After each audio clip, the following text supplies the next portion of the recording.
Today is Sunday, October 6th, 2024, and this is William Michael, the headmaster of the Classical Liberal Arts Academy.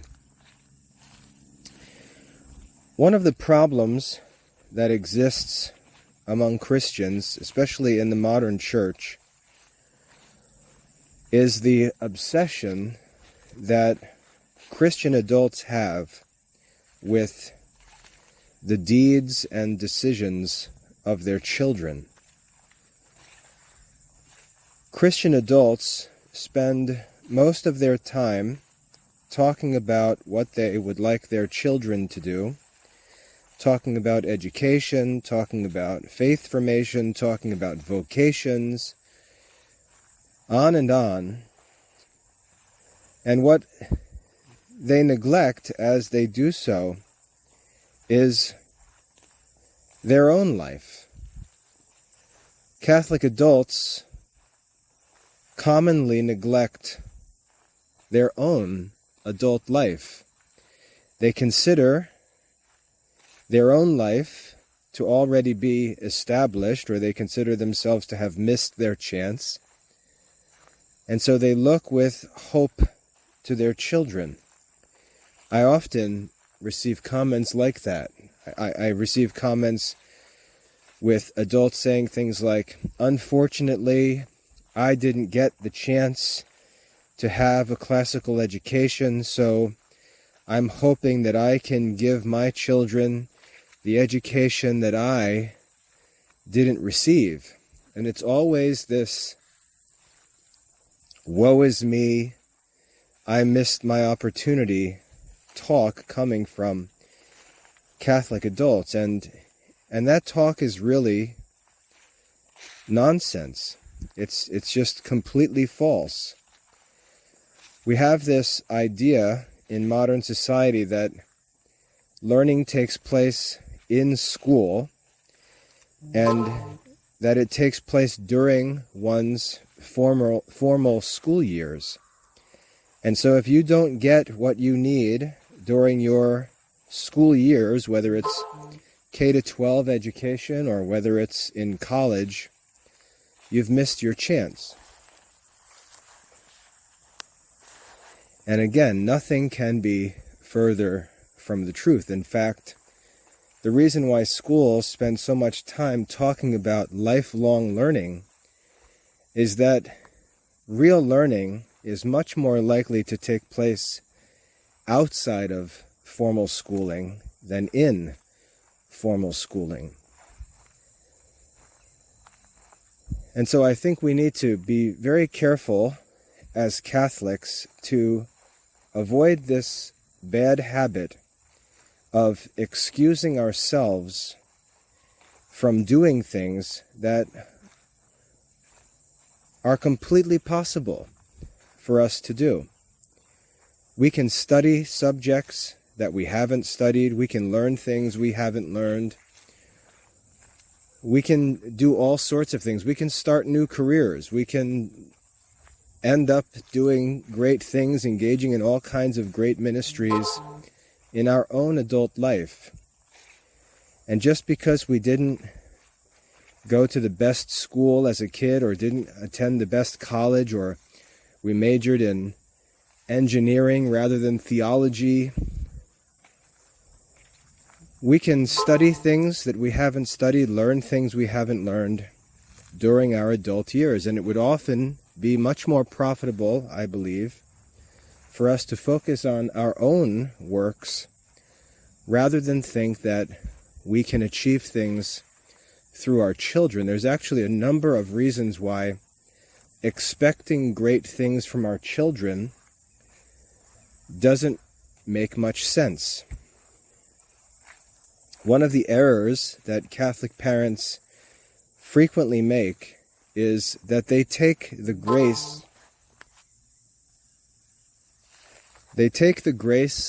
that they have received for granted and just assume that when they reproduce physically, that grace is going to be transmitted to their children.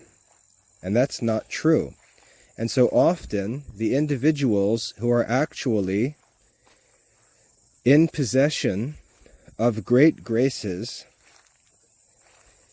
they spend their time looking for the fruits of that grace in people who don't have it, when that fruit is actually supposed to come from them, not their children. And again, this is very common among Catholic people. We find adults who are very faithful, adults who are zealous, who love Christ, who love the church,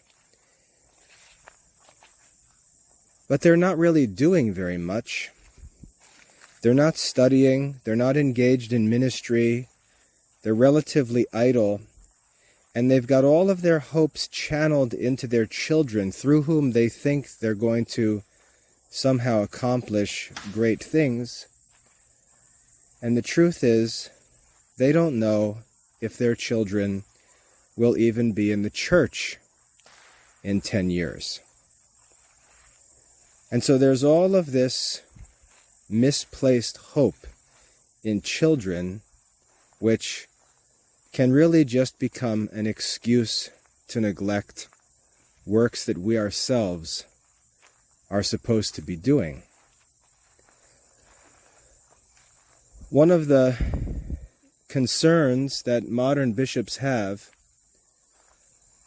is that adults are neglecting their own catechesis, or adults are failing to catechize and evangelize other adults. There's a concern that adults are either neglecting the study of the faith altogether, and I don't mean dabbling with spiritual books or watching YouTube videos. I'm talking about real systematic catechesis, real study of the Catholic faith that's constantly developing. Adults are neglecting these things, and we often see catechesis as something for kids. The kids go to faith formation, the kids study the catechism.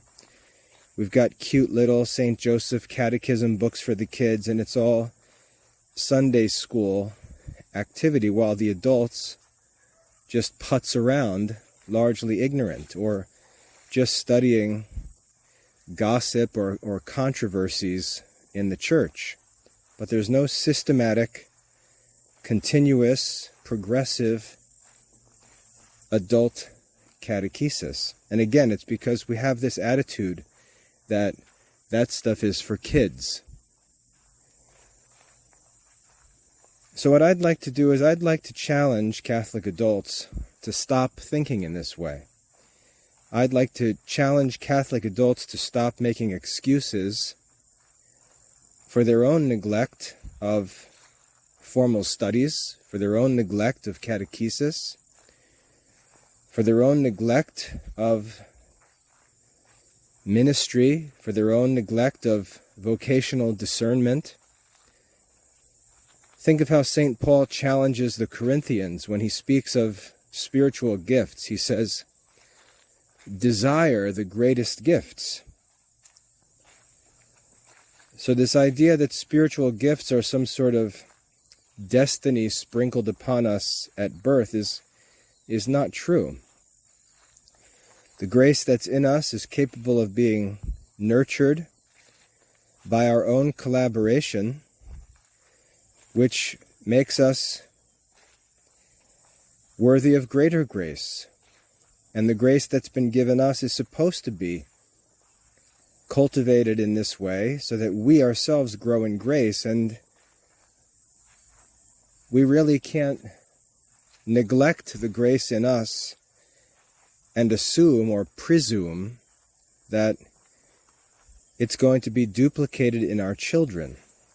We may in fact be the ones who are supposed to do great things, and we're turning around and looking at our children as if it's supposed to come from them. And as adults in the church, we're often ignorant of the opportunities that we have. We often I see this all the time. I see Catholic adults piddling, as one of my neighbors likes to say, just sort of knocking around idly all kinds of different resources. Oh, they're talking about Father Mike Schmitz, and then they're talking about this book, and they're talking about Scott Hahn, and but they're not really doing anything. They're not really engaged in any systematic study. They're not really engaged in any serious intellectual work, in any real catechesis. They're just piddling around with resources which are available in abundance today, most of which are not necessary, because publishing is a business.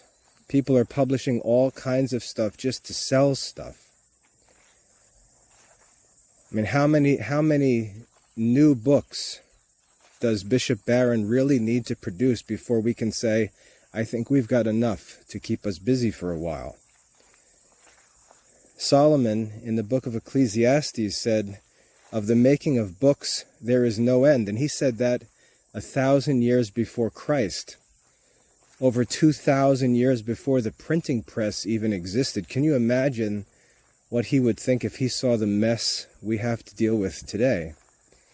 And yet, when you really get down to it, if we don't address the primary sources of our faith, if we don't seek to become experts in the authoritative sources, in the inspired sources, we're really just spinning our tires. And I've talked about this before. I did a talk in the past about focusing on the primary sources of the Catholic faith. For all of the Catholic study, for all of the videos that are being watched, for all of the conferences being attended, for all of the activity, are we actually studying sacred scripture? Are we becoming more expert in the knowledge of sacred scripture? Are we studying the catechism of the church? Are we praying the divine office? Are we praying the liturgy of the hours? Are we attending Mass more frequently? These are the primary sources of the Catholic life. And I think there's a lot of secondary, unnecessary, what we might call auxiliary resources that are allowed to take the place of the essential stuff. And it would be good for all of us, especially in an age like today, as John Henry Newman warned, where books abound. We deceive ourselves thinking that a love of reading, or even worse, a love of video watching, is real study. And so as we think about these things, what we should ask is, well, if I want to do this, if I want to change, if I want to fix this in my life, how can I fix it? What should I do? And what I'd like to recommend, if you listen to talks that I give and you like the stuff I talk about, you're interested in the topics I talk about, if you're interested in the work that we do in the Classical Liberal Arts Academy, if you like theology, if you like to pray, if you like to preach, especially if you like to talk to others about the faith, or I'm not necessarily saying you do it effectively, I'm saying that you're interested in it, you're eager to do it, I'd like to challenge you to consider whether you might be called to a life as a lay Dominican. Because that's what the lay Dominican vocation is all about. And so rather than just wander around like a Protestant with your books,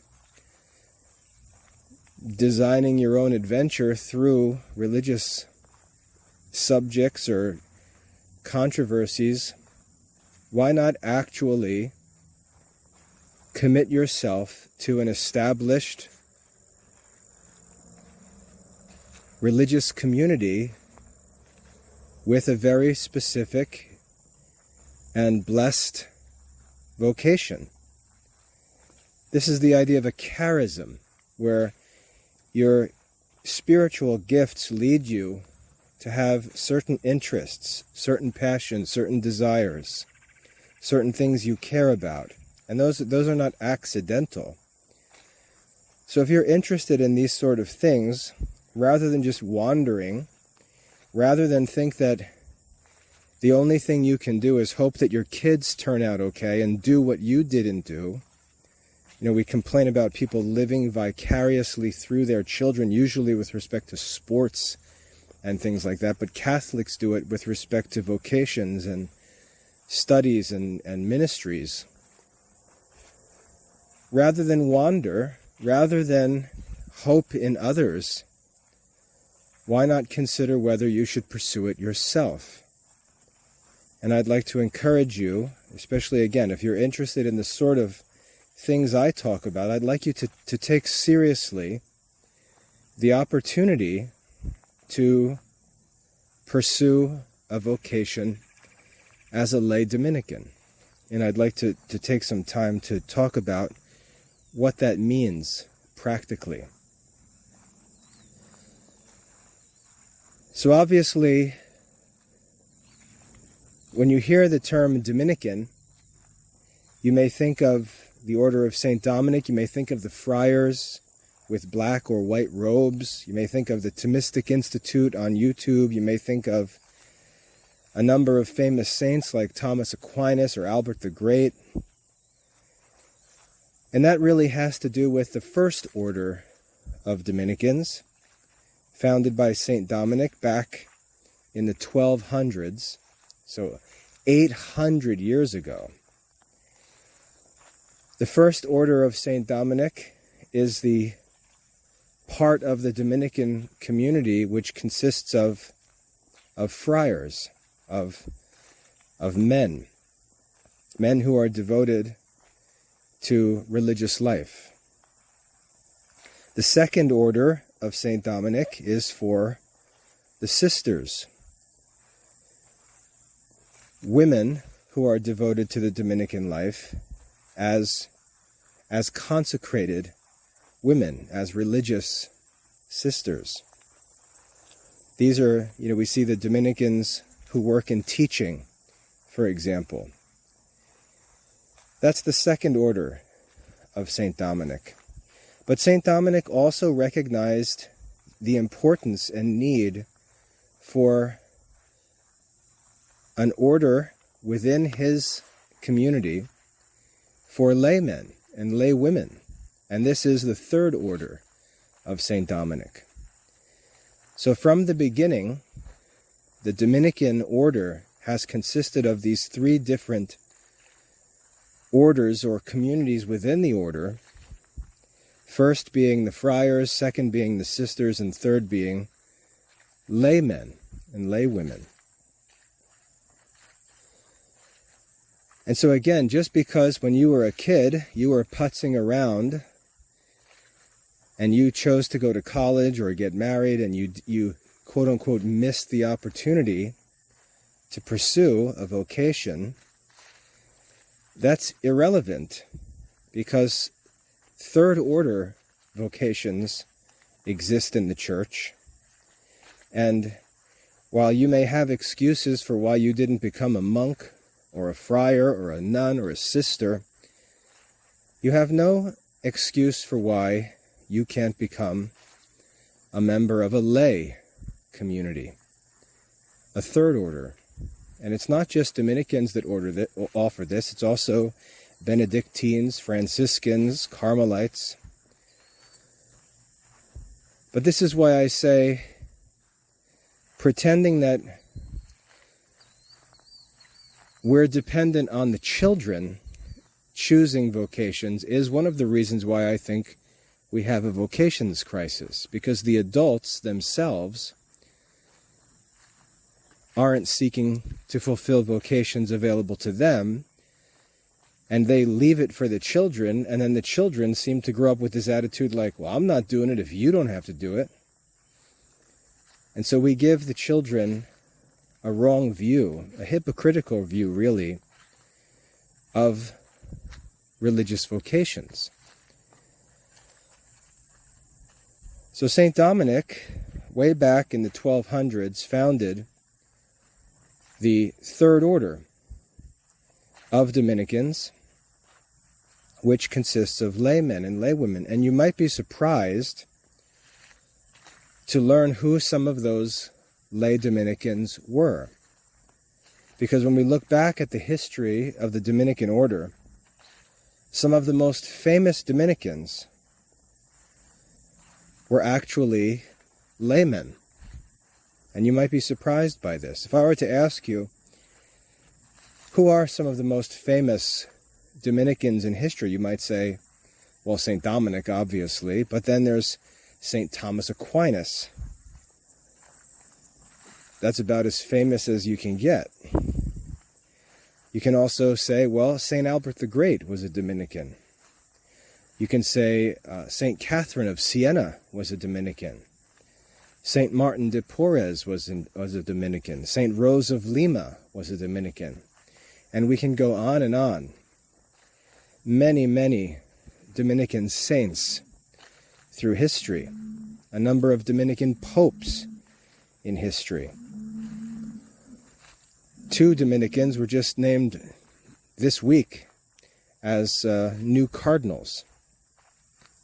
The Dominican Order has been filled with famous saints and blesseds and just heroic Catholics through history. But what is surprising, and I was surprised by this myself, was to learn that some of these famous Dominican saints were lay Dominicans. Some of the greatest Dominicans in history were lay Dominicans. St. Katherine of Sienna, as famous as she is, St. Katherine of Sienna was a lay Dominican. She was not a nun. She was not a religious sister. She lived like one, but she did so as a member of the laity. St. Martin de Porres, another one of the most famous Dominicans, was a lay Dominican. St. Rose of Lima, another one of the most famous lay Dominican saints, was also a lay person. So we tend, I think, to get an idea in our minds that laymen are just supposed to mess around with worldly stuff. Laymen are just, they just get married, they have kids, they putz around with work. They're bogged down with all kinds of secular stuff. They just enjoy the so-called good life, barbecue, go on vacations, just knock around because, they're just laity. They really can't do anything. What are they going to do? They're just laymen. They missed their chance. They're not religious. They didn't choose to be priests or nuns. They're just laymen. But that's not what the church teaches about the state of life of laymen. And if we do live like that, if we do use our lay state as an excuse to just be carnal, just indulge pleasures and waste our time slopping around in the mud of worldly pursuits, it's our own fault. And again, I think that as Catholics we tend to do this.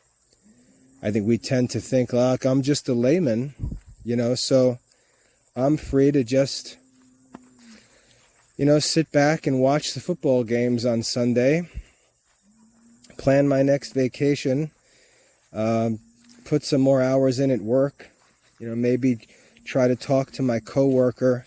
There's not too much for me to do. Maybe I can go to Mass more often, but that's about it.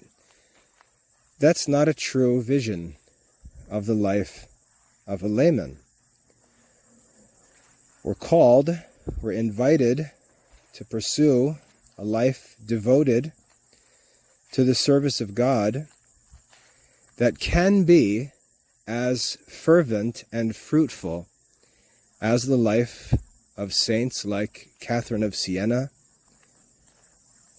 Martin de Porres, Rose of Lima, and many others. We can even go outside of the Dominican Order and include men like St. Thomas More, who I believe was a secular Franciscan. So just because we're laymen doesn't mean that we don't have the opportunity to pursue a spiritual life that's as fervent and fruitful as many of history's greatest saints. And I don't know how much better we can get than Katherine of Sienna. I mean, she's first class, no? And she's a lay woman. Not many people know that. When I became a Dominican, I didn't know that at first until we started reading her writings, and then all of a sudden I realized, holy mackerel, Katherine of Sienna was a lay woman. That was pretty amazing to me. What degree of sanctity and wisdom one could attain while living in the laity. So as I said, if you're interested in studying theology, if you're interested in preaching the gospel, if you're interested in praying, if you love to pray and would like to pray more devoutly, maybe you don't really understand how you should pray, which is a problem that goes all the way back to the apostles. If you would like to find fellowship among other Catholics who share your interests, I would like to recommend to you the Third Order of St Dominic. I'd like to encourage you to investigate becoming a lay Dominican. And I'd like to talk a little more about this practically to help you. As I said, when you live the Catholic life, especially in the modern church, you're sort of left to yourself a lot. You're left to figure things out. There's almost too much material, too many resources to be helpful. There's so much that it becomes more of an obstacle than a help. And as I said, what we need to do, what the saints did and what is advised for us by the Church's great spiritual doctors, is to focus on the primary sources. And of course, one of the reasons people don't do that is because they need help understanding how to use them, how to do these things. And you're not going to get that help by just floating around in your parish. You're not going to get that help from the Sunday homily. You're not going to get that help in the parish bulletin. And thankfully, you don't have to seek that stuff out by yourself and try to reinvent the wheel. You just have to know where to look, because the Church offers you much more than you may realize. When you become a Catholic, and maybe even if you're a cradle Catholic but just don't know about these things, when you become a Catholic, you often start by just going to church. And you walk in the door and you participate in the Mass. You attend the Mass, you see the liturgy, you're introduced to the liturgy. Often Catholics don't even go so far as to get a copy of a missal so they can follow along throughout the year or through the Mass itself. But usually Catholics start out at the parish attending Mass, and they run into the same problem that Protestants do. They begin to judge their experience at Mass. They begin to judge the Church. They begin to judge the priests. They begin to judge other Catholics present. They judge because they think that what they experience at the Sunday Mass is everything that Catholicism has to offer them, everything the Church has to offer. And so when we hear people fussing about the parishes, fussing about Masses, fussing that this Mass isn't reverent, or these people aren't reverent, or this priest's homilies stink, and this priest is weird, and this... What you see is that these people don't understand how the Church works. They're like Protestants. They're like church shoppers. They imagine that one is supposed to get everything one needs from the Sunday worship experience. And that's simply not how Catholicism works. And I'm going to say that again. People who complain about Masses don't understand how Catholicism works. People who complain about priests don't understand how Catholicism works. And usually what they're complaining about is really just an excuse for them to neglect their own duty. Jesus said in the Gospels that the kingdom of God is like a dragnet. He said the net is pulled up out of the water and it's full of all kinds of fish, good and bad. And the kingdom of God, of course, is fulfilled in the Church. It's full of good fish and bad fish. It's full of people who are just learning about the Catholic faith. It's filled with people who are coming out of lives of terrible sins. It's filled with people who were born into the Catholic Church. It's filled with people who have been in families that have been in the Church for centuries. All kinds of people come together into the Church. And where they all gather together, most of all, is the Sunday Mass. So just think how stupid it is. Think how stupid it is for someone to show up at a Sunday Mass and look around at the people and pretend that this is the gathering together of the saints. What we see on a Sunday is the dragnet that Christ talked about. All kinds of people gathering together at all different places in life with all different experiences, all different backgrounds. Just a mess of people, all drawn into the Church on a Sunday morning by the grace of God. And remember, God is the Savior. The salvation of men requires so much mercy and charity and patience that we could never comprehend the salvation of men. Only God is capable of saving us. And He is patient, He's loving, He's generous. He's like the landowner in the Gospel, where Jesus teaches us how the landowner sent workers out into his vineyard. Some of them worked all day long, some of them worked only an hour, and He paid them all the same. And when some complained, when those who had been out in the field all day complained unjustly against the landowner, His response to them was, "Why do you despise my generosity? If I offer to pay you a day's wage to work for the day, and then I offer to pay another person a day's wage who worked for only an hour, what's that to you? You got paid what was right, and this other man got paid more generously. I'm the one paying the workers. That's none of your business."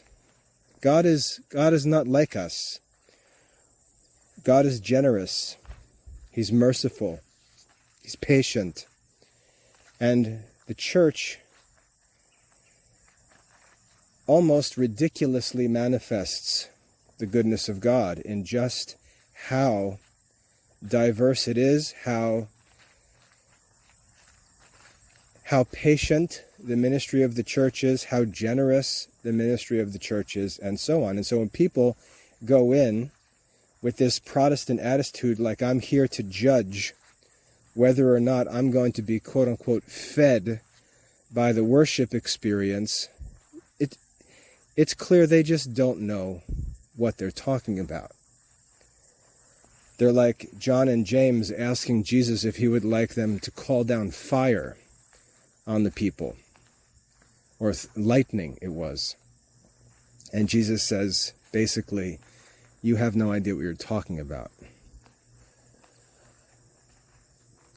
We're not Protestants shopping for the best church experience on Sunday morning. That's not how Catholicism works.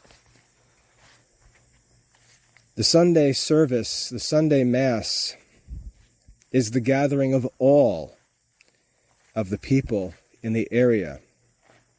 A real mob gathers together. It's amazing to see it every Sunday. But that's just the front entrance of the church. That's like the foyer of the church. There's all kind of people at Mass, especially on a Sunday. If you were to go to a Mass on a Tuesday, you'd find a very different crowd.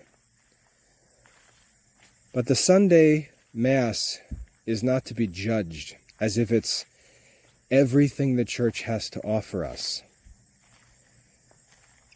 It's one very important piece of what the church offers us, but there's much, much more. And if you feel like you're called to more, if you feel like you're called to a higher standard, if you feel like you're called to pursue the way of perfection that Jesus talks about, the Sunday Mass is not the place where that happens. Even though I can say the Sunday Mass certainly is the place where that happens. But there's much more to be sought.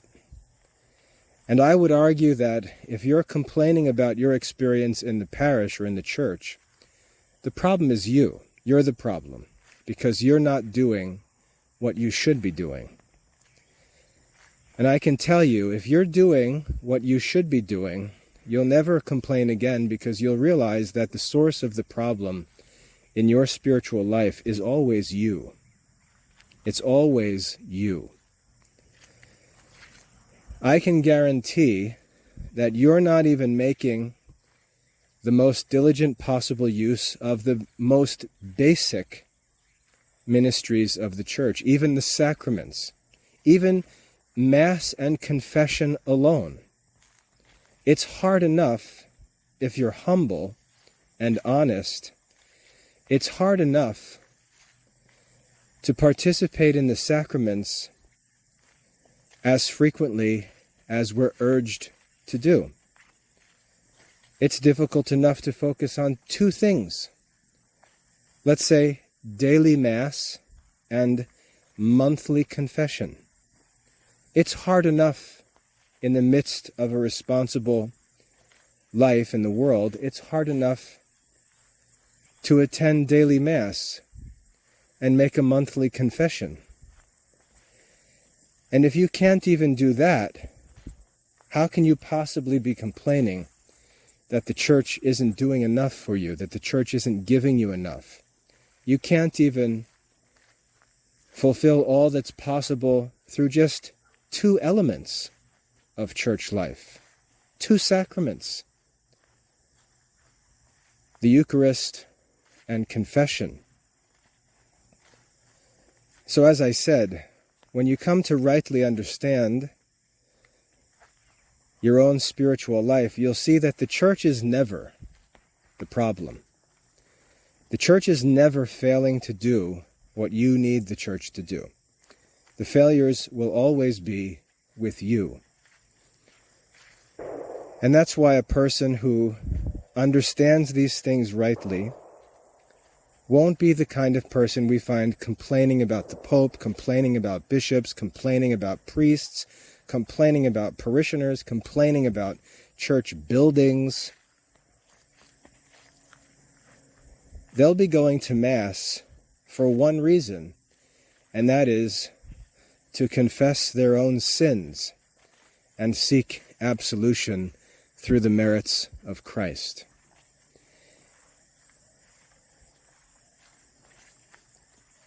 So if you would like to satisfy a desire for more than you find at the Sunday Mass, more than you find in the mixed community that gathers together on Sunday, you have options.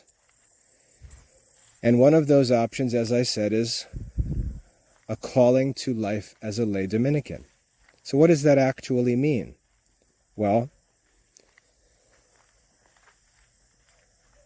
the lay Dominican life calls us to focus on 4 pillars of the spiritual life that mark a Dominican.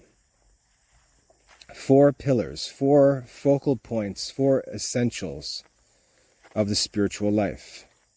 The first, of course, is prayer. And for many Catholics, prayer is just sort of this wandering, random activity they engage in, where they think that anything they do is great. They treat it like an extra credit activity. This is how Protestants treat prayer. You pray what you want, when you want, how you want, and you just kind of roll with that random prayer life. And when you're zealous and when you're inspired, you may say, oh, my prayer life is great. And then when you're dry and discouraged, you may not pray at all. And you live this constantly starting and stopping life of random prayer. And that's not how saints pray. So if you would like to commit yourself to learning to pray as saints pray, the first pillar of the Dominican life calls us to a commitment to the Liturgy of the Hours and the Rosary. And so as a lay Dominican, you'll commit to praying morning and evening prayer of the Liturgy of the Hours every day. You'll commit to praying the Rosary every day. And again, that will take everything you've got. You will not have time to worry about what this guy says or what this guy says or what that bishop said or what's going on at the... You will not have time to meddle as a Catholic gossip when you've got to make sure that you're saying morning prayer and evening prayer and praying your rosary every day. This is how the saints pray. And so, taking up this first challenge to pray will be the beginning of your Dominican life. And not to mention the Liturgy of the Hours and the Rosary, but also to add to that, the challenge to attend Mass as frequently as possible.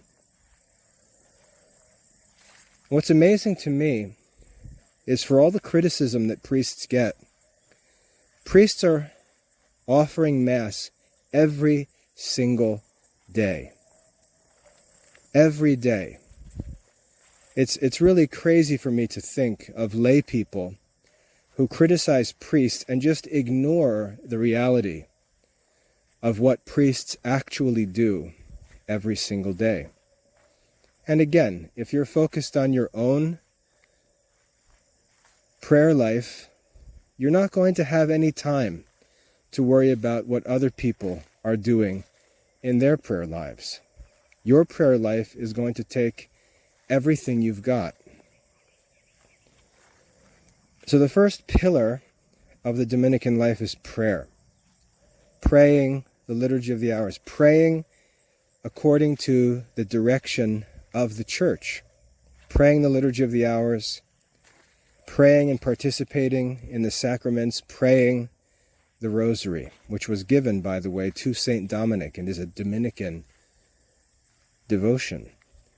So prayer is the first pillar of the Dominican life. The second pillar is study.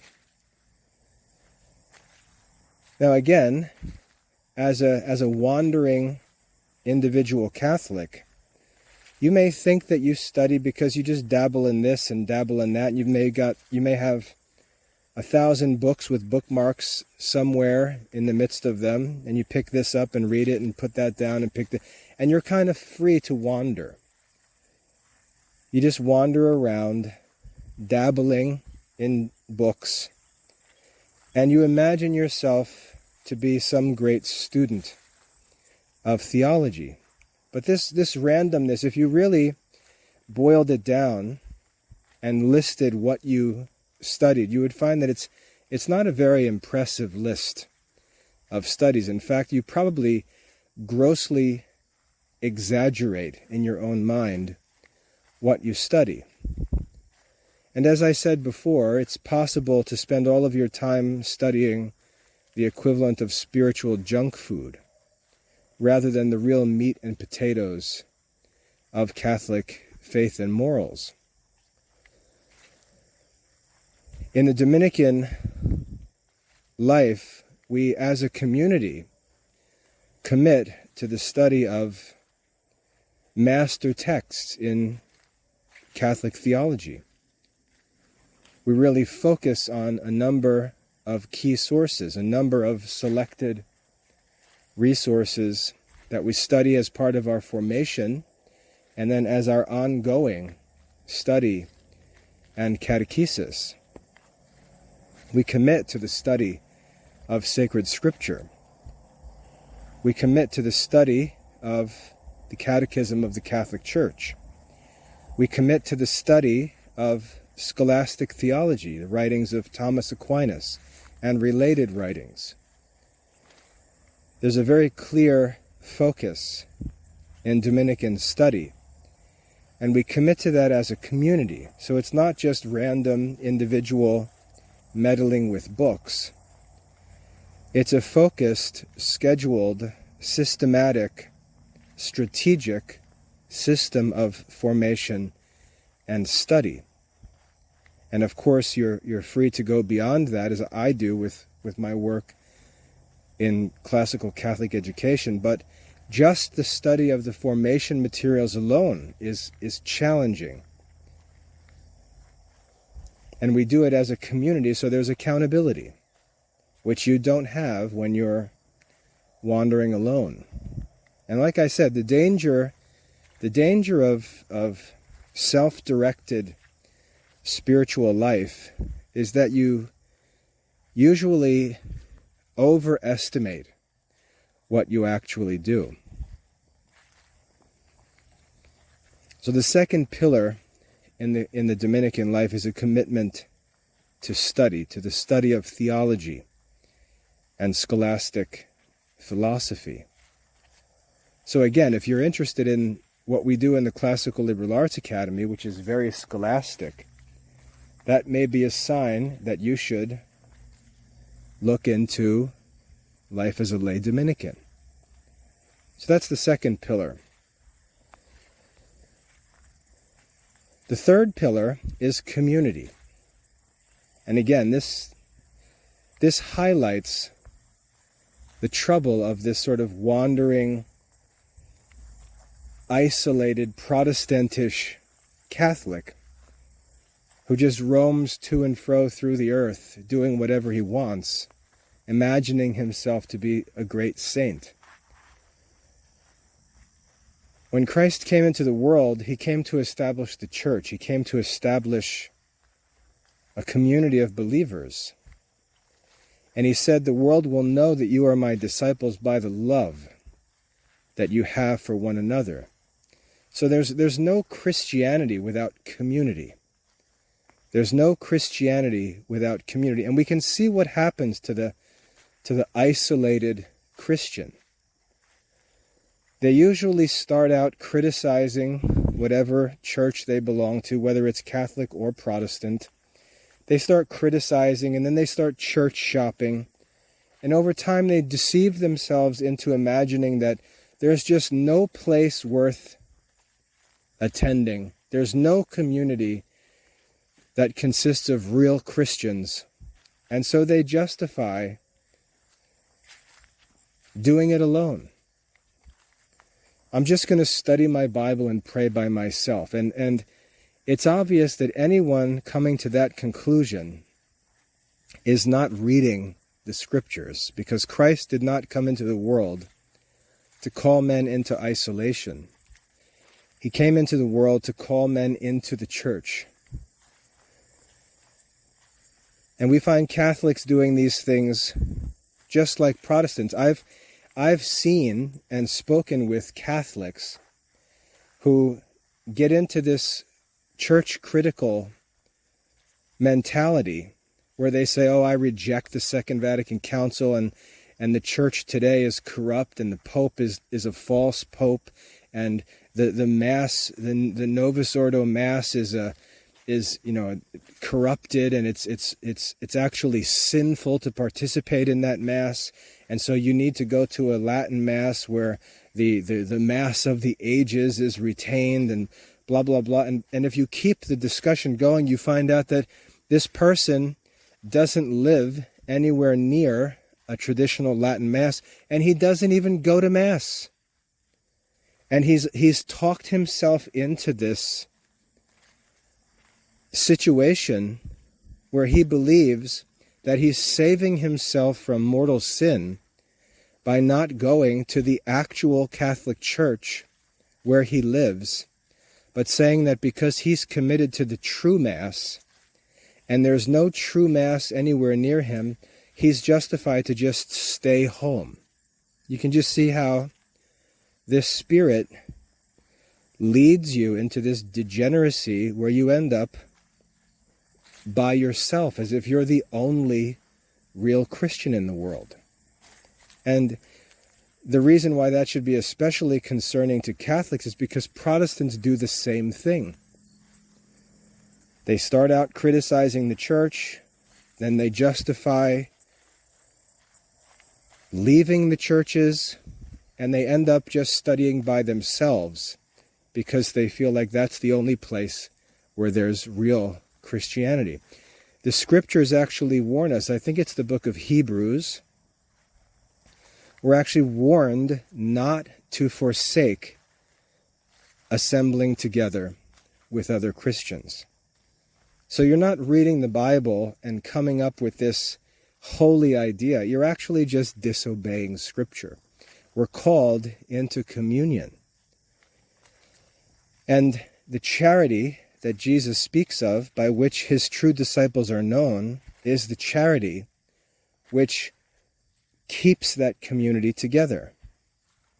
Just think, if this community was a community of wonderful, sinless people who just delight in one another every day, why would Jesus need to tell his disciples that they need to forgive one another 70 times, 7 times? Because we're going to constantly have relationship problems. It's very difficult for sinners to get along with one another. It's very difficult. That's the whole challenge of the Christian life. We're commanded to love our enemies.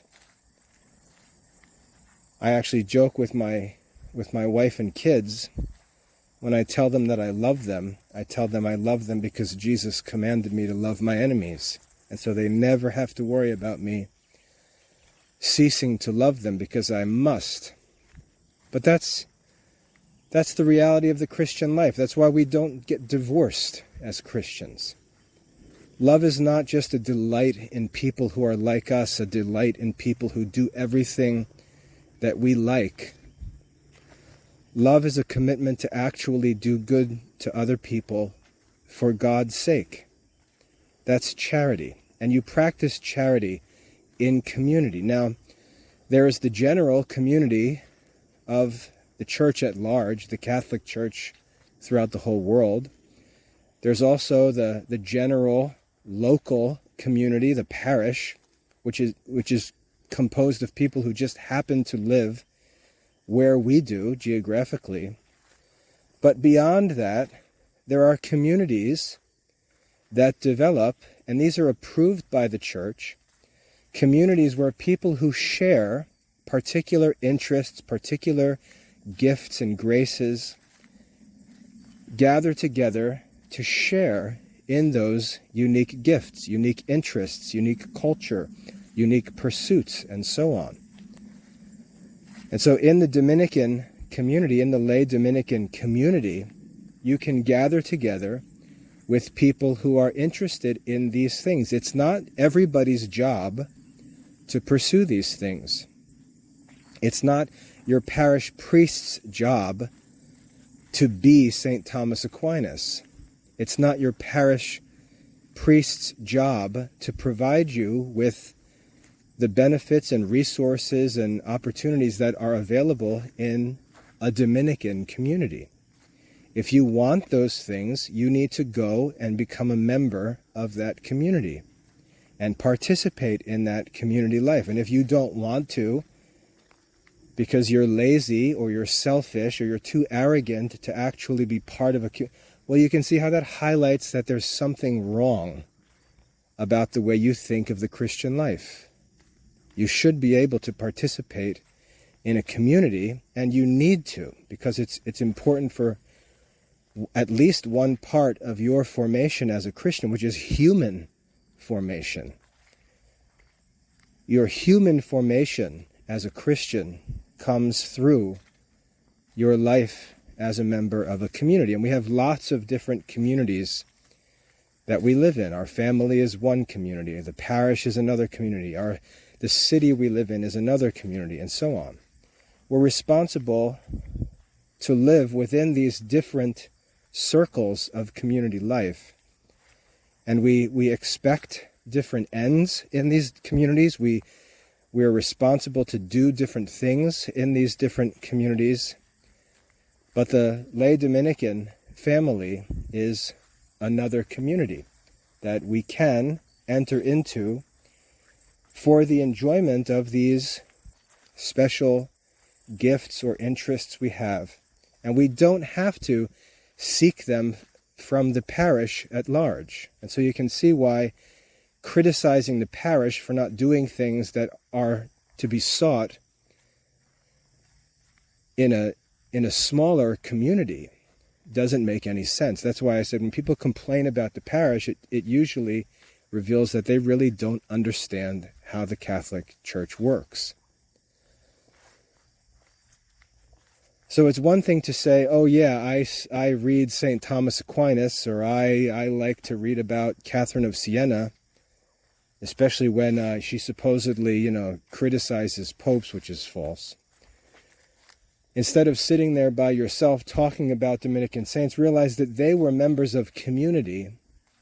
And if they were present today, they would tell you that you belong in a community.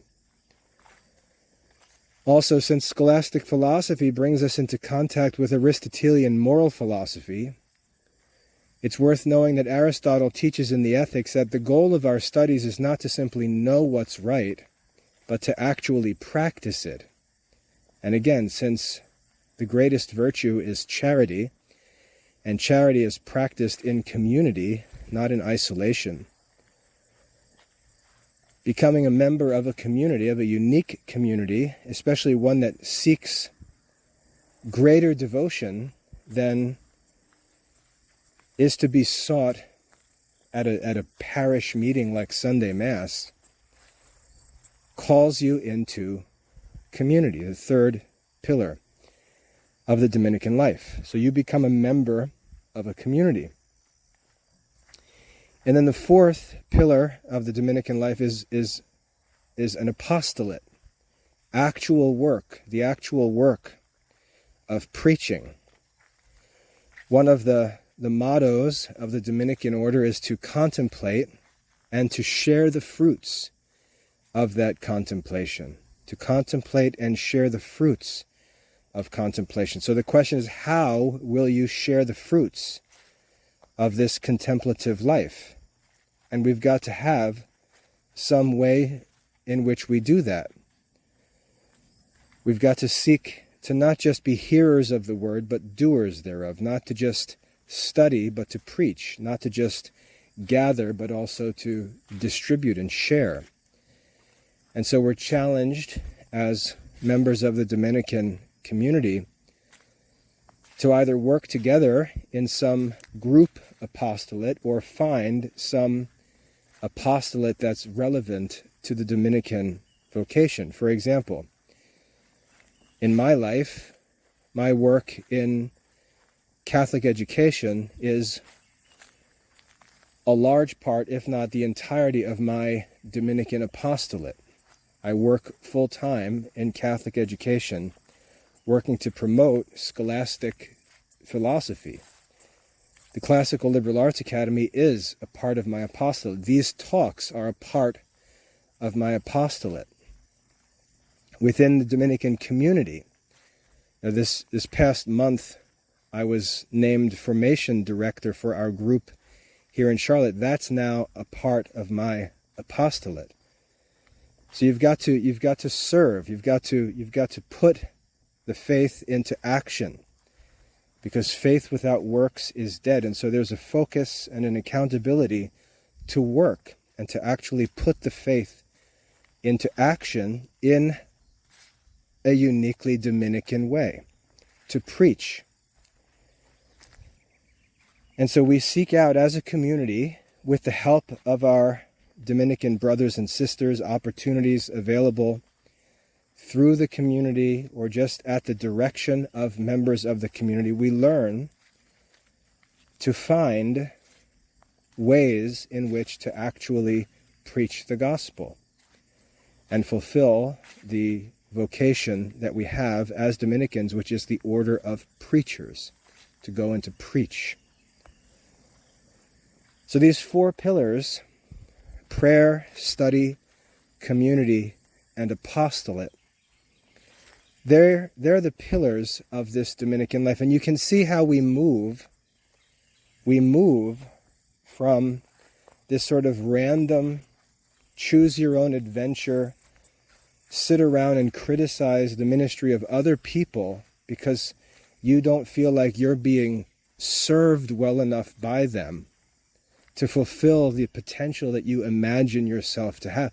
Moving from that to an actual, active, focused, accountable community life. You can see the difference in those two lives. And it's no surprise that many people who present themselves as being very zealous for theological studies, they talk about Thomas Aquinas and Thomism and scholasticism and traditional Catholicism. They talk about all these things. It's very curious, I could say, why they don't themselves become members of St Dominic's order, especially when it's open to laymen. And one of the reasons is because they shrink back when it's time to actually become accountable, become members of a community, actually take up an apostolate, and so on. They like living in the comments section on YouTube. They like living on social media. But none of us are called to that life of idle, isolated criticism. So as I said, if you're interested in things like Catholic prayer, the Rosary, the Liturgy of the Hours, daily Mass, the sacraments, the sacred scriptures, the Catechism of the Catholic Church, the teaching of St. Thomas Aquinas, if you're interested in sharing the gospel and preaching the faith to others, if you would love to have community with other Catholics who share your faith, your zeal, your interests, there's a place for you to seek that. There's a place for you to seek that even if you're 40 years old. My wife and I became lay Dominicans just a couple years ago. We were in our 40s.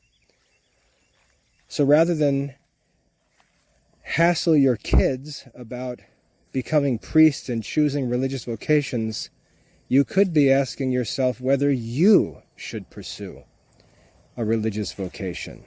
Rather than going crazy about the education of your children, you should be considering whether or not you're actually committed seriously enough to your own catechesis and formation. Rather than praying that God leads your children to salvation and gives them grace, which is good, of course, you could be focused on making sure that you make effective use of the grace that you already have been given, which may be stuck under a bushel basket someplace because of your great zeal for your children's salvation. But you can see how this obsession with what other people are doing characterizes this idle, wandering individual Catholic. Critical of the priests, critical of other monks and nuns, critical of other parishioners, critical of our own kids, looking out at others, wondering if they're all going to do what we would like them to do, while ignoring the fact that we're responsible ultimately for one person, which is ourself.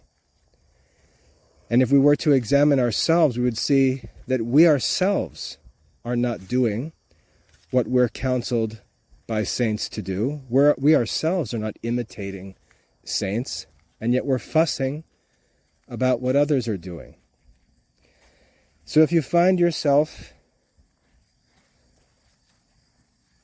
eager to grow as a Catholic, eager to preach the gospel, eager to enjoy fellowship with other like-minded Catholics, eager to study, eager to benefit from some accountability, eager to have some order, some system, some rule in your life. And all of these topics I talk about with respect to philosophy and theology and education and so on, if these things all interest you, I'd like to challenge you to explore the possibility that you could be called to life as a lay Dominican. Now, if you are interested, because I know people listening to this can be all over the place, if you are interested, what you would need to do is just drill down till you find a local chapter or group. And depending on where you are, there are different provinces and things like that. So what I'd recommend is this, to make this easy for you. I'd recommend that if you're interested in pursuing life as a lay Dominican, I'd recommend you just get in touch with me. Makes it pretty simple. If you get in touch with me, I'll help you find your local chapter. I'd even be willing to write to them for you and help you get started, because let me take a minute to explain how this works. It's very simple. If you're interested in exploring the opportunity to become a lay Dominican, you don't just go sign yourself up and jump in. If you're interested, the first thing you would do is just get in touch with a local group, and you would start attending their meetings.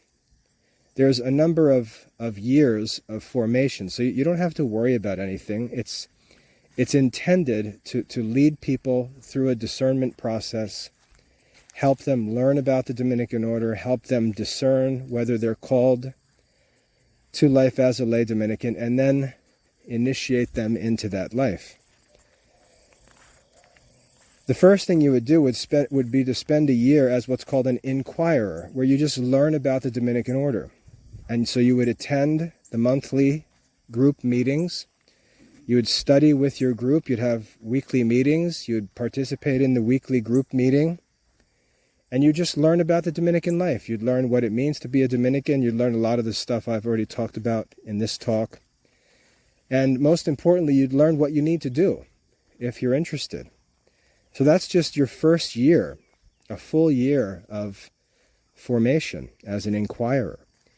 And if you decide that it's something you'd like to pursue, you can then apply. You don't sign yourself up. You apply for candidacy. And if you're received as a candidate, you're received into the community for your second year of formation. And you have another year to learn and discern whether or not you'd like to become a lay Dominican. And then after that second year, after your candidacy year, you then go through interviews again. You have the opportunity to discern whether you'd like to continue as a lay Dominican. The group also gets the opportunity to decide whether they feel that you do indeed have a vocation to lay Dominican life. And at that point, you can take temporary promises for 3 years to live according to the rule of the laity of Dominicans, the lay Dominicans, sorry. So you have that choice to commit to 3 years, and then you can live the Dominican life for 3 years, and then you have the option at the end of those 3 years to commit for life to the Dominican laity. So there's a process to go through. The first thing to do, therefore, would just be to get in touch with the local group. Get in touch, introduce yourself, tell them you're interested in learning more, and they'll likely invite you to join them at one of their meetings. And you'll get to go and meet the group. Hopefully you won't go there as a miserable, wandering critic. You'll go there as one seeking to discern a call to life as a Dominican. But you'll get to see what the Dominicans do.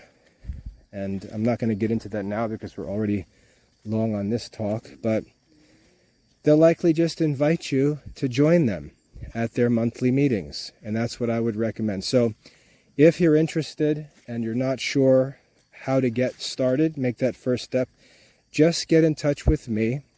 Send me an email, wcm@classicalliberalarts.com, WCM, just my initials, wcm@classicalliberalarts.com.